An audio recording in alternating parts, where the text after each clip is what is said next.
What's good, everyone? This is RawTruth Media, giving you the raw content that you deservedly need. Please like and share this video. The Dallas Cowboys finally did something right for once. I repeat, for once. Since Stephen Jones is cheap as a mug and Jerry Jones is letting Stephen do whatever he wants, the Dallas Cowboys have been cheap this whole year, really for a long time. With the injury to Tyron Smith, they needed another tackle really bad. And this is why I love the signing of Jason Peters. Now, for those who don't know, Jason Peters used to play for the Eagles. He's 40 years old, but he's a veteran. He knows what he's doing.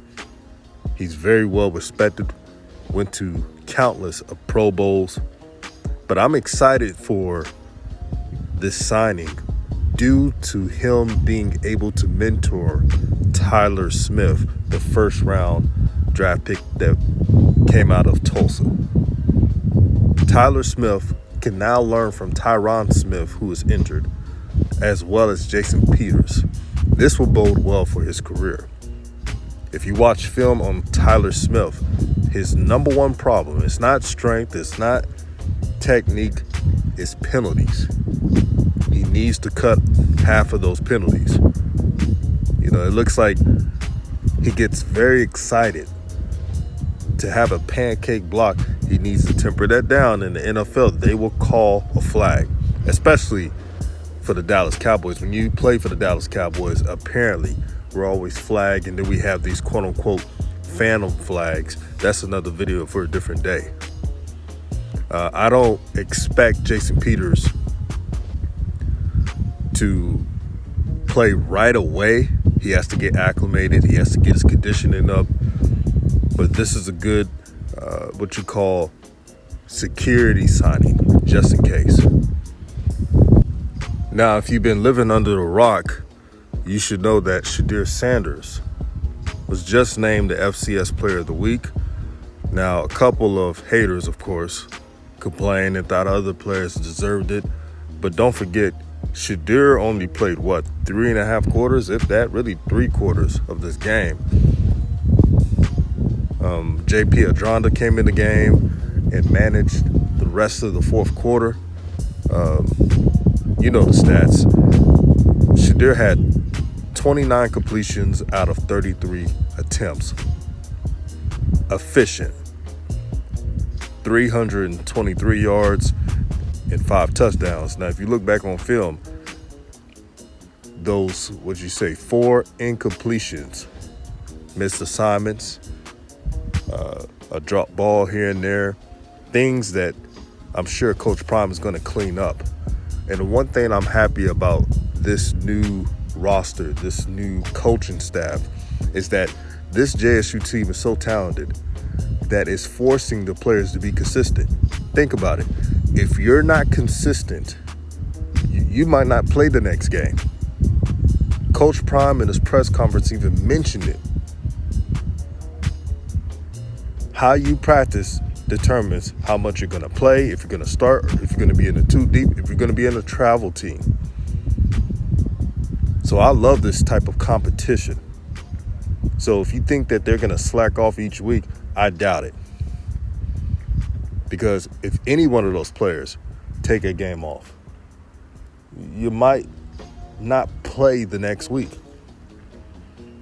But competition is a great thing. But back to Shedeur, I'm not surprised by his talent. I don't think you should be at all.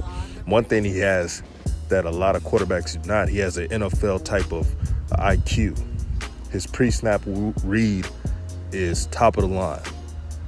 Pump fakes, ball placement, you name it. Give me a pocket passer any day. I'm not excluding dual threat quarterbacks, but what you get from a pocket passer, they're able to feed the receivers. You know how the receivers are. They want to get their touches. But keep seeing how Shedeur progressed this season. The first game is just a taste. And finally, Famu. After this loss, after thinking about and reflecting how bad this team played, relax. I want you to relax real quick. This Jackson State team is so talented that if they play their game and don't have any lapses, they could beat almost anybody in the top 25. I truly feel that way talent-wise, just based on talent.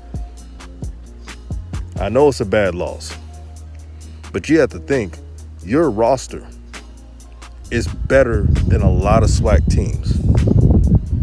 So what this team should do is regroup. You have a quarterback that can win you games, Jeremy Musa. I know he had a bad game against Jackson State, but Jackson State's defense is going to give a lot of teams bad games. You have stable of running backs with Davis and Jennings and McLeod, bruising backs that I'm sure not a lot of SWAC teams can stop.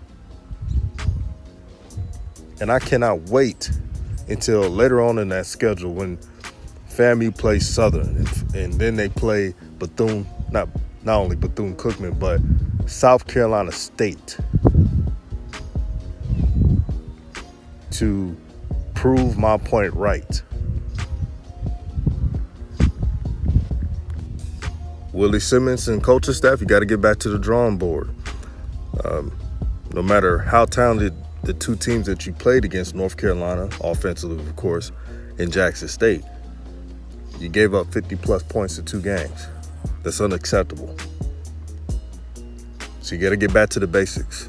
We know that FAMU doesn't like speed and dogs. They get full order talent. So just expect them to go on a bit of a winning streak. I'm calling it right now.